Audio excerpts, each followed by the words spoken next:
আমার কাছে first important and first priority আমার সন্তান, তারপরে আমার কাজের জায়গাটা ভালো মন্দটা আমি পরে দেখতে পারবো। ছেলে আব্রাহাম খান জয়ের থেকে মূল্যবান কিছুই নেই অপু বিশ্বাসের কাছে, যে কথাটি অপুর জন্য নিতান্তই কমন ব্যাপার।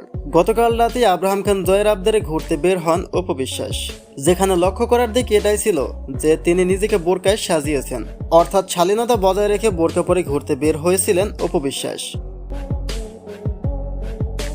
দীর্ঘ সময় ধরে বরবাদ সিনেমার শুটিং এর জন্য ভারতে রয়েছেন সুপারস্টার শাকিব খান, অর্থাৎ যে ছেলেটা বাবাকে পেলে আর কিছুই চায় না, সেই ছেলেটা বেশ কিছুদিন ধরে বাবার থেকে দীর্ঘ দূরত্বে রয়েছে। ঘুরতে নিয়ে যাওয়া থাক দূরের কথা, শাকিবের থেকে কোনো রকম আবদারি পূরণ হচ্ছে না আব্রাহাম খান জয়ের। হয়তো তারা বাবা ছেলে নিয়মিতই ফোন কলে কথা বলেন, কিন্তু তাতে কি আর সবটা অনুভূতি প্রকাশ করা সম্ভব?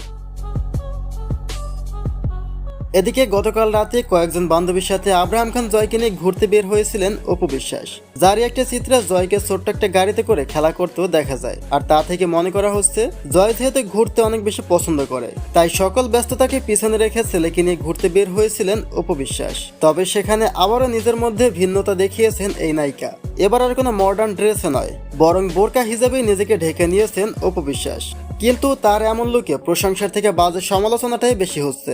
এমনটাই বলা হচ্ছে ধর্মের জন্য নয়, বরং পাবলিকের থেকে নিজেকে আড়াল করতে বোরকা পরেছেন অপু বিশ্বাস, যা কিনা তার নিয়মিত স্বভাব।